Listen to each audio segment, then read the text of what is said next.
Hey everyone, another quick video for you all today. What I'd like to show you is the bags that I've taken with me whilst travelling. Now the first bag I ever purchased for travelling was in 2003. Me and my friends went to Asia and then Australia, and I was living and working in Edinburgh at the time, and I went to an army shop and I bought the cheapest bag there. It was called Highlander, a Scottish brand as you can tell, and very good bag. I used it for that trip, and the next year, we went back to Asia, did about another 10 countries, and I used it for that trip. And finally, I think it was like 2 years later, in 2005, I went to a stag do in Spain, and I took the bag there with me, and it just died, the straps died on me. So this is the kind of bag that it was. This isn't the bag, but it was kind of like this, but bigger. But it was like this kind of drawstring approach where everything is put in the top of the sack. Now, that kind of bag is not ideal, and the reason that kind of bag is not ideal is because you need to pack everything. Sometimes you get things at the very bottom, and also from a security point of view, because there's no zips, anyone can steal it.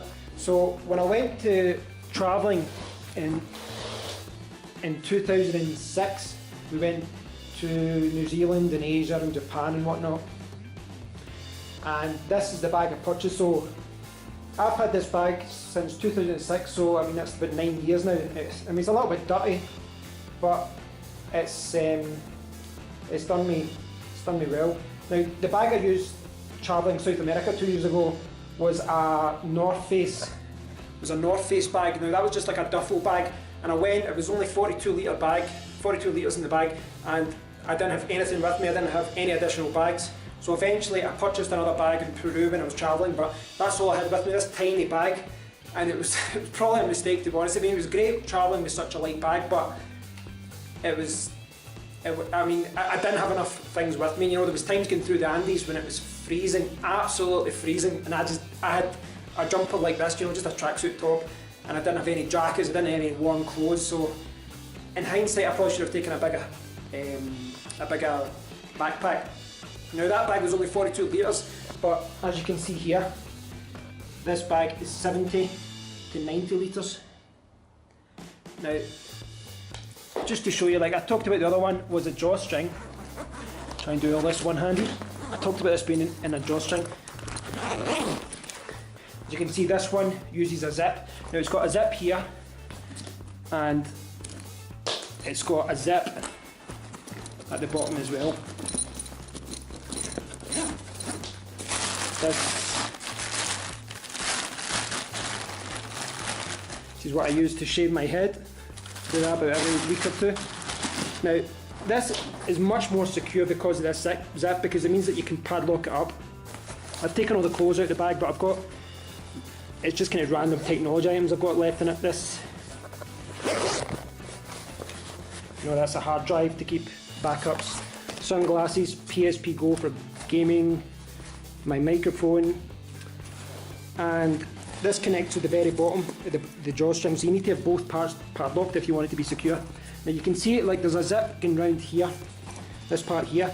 When I purchased the bag, it actually came with a little tiny backpack that zipped onto the top of it, like a bag like that, except it zipped onto the top of it. But I believe I gave it to my brother, and I've not had it back since.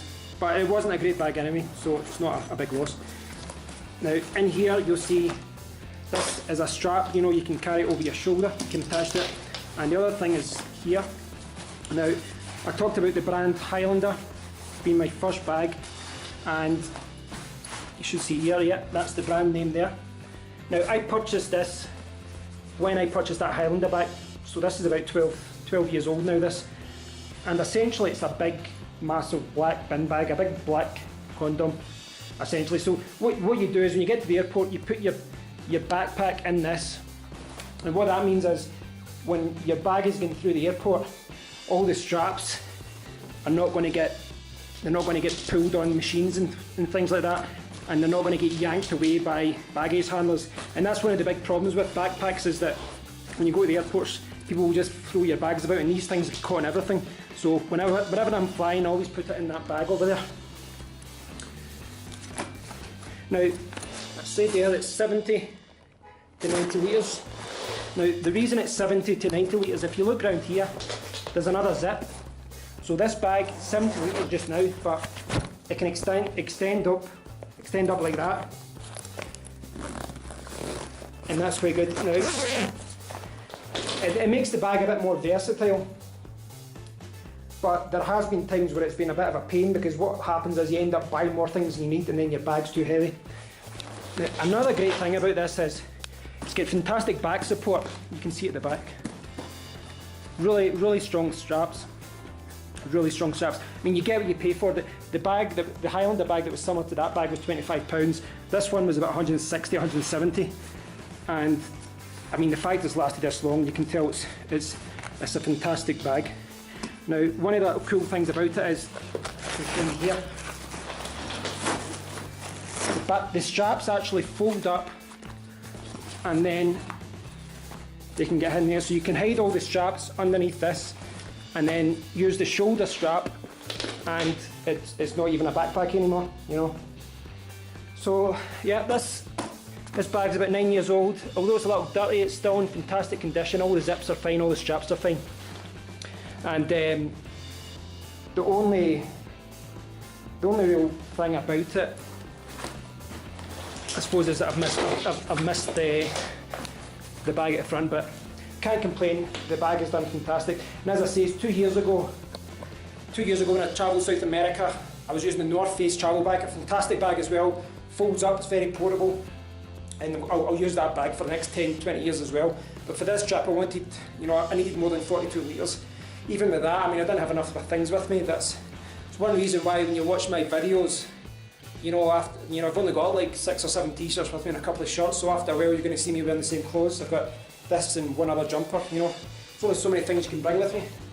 So the other thing I normally bring with me is a little day sack, a little day backpack for during the day, and this is what I use for my laptop. I always keep my laptop in this to keep it safe, and I keep my mouse and things in there. And this bag, like whenever I go travelling, I always seem to use a different backpack for travelling, like for during the day. This one is this is about 10 years old as well. I bought this in America from Best Buy in 2005, just before my brother's wedding.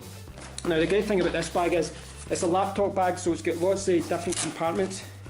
It's got lots of protection and padding, and it's got pockets everywhere, especially at the front. I mean, there's a zip there, there's another zip here,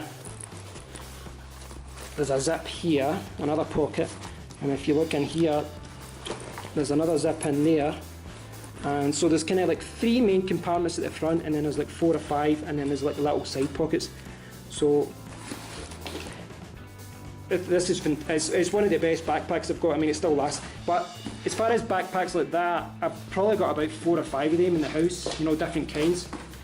But this is the main backpack that I've used for the last 9 years, apart from the South American trip. So that and the North Face bag is what I'll use going forward. Now, if you're looking for a backpack, these kind of drawstring ones like this kind here, they're okay. They're normally cheaper, but personally, if you can afford the one with the zip, I would say get the one for the zip, because when you're actually opening things out of the bag, it's much easier. Plus, from a security point of view, if you're someone's going to take your bag, they'll take it, but a lot about security when you're travelling in hostels with other people, it's about making things difficult. Just putting a padlock. If you've got a padlock in your bag and it's all zipped up, someone's going to have to really open it with a knife to get to it. I mean, if someone's only got a minute or two to steal something in a hostel, you go in and there's like 10 bags. They're going to go for the easy one. You're going to go with one that isn't padlocked.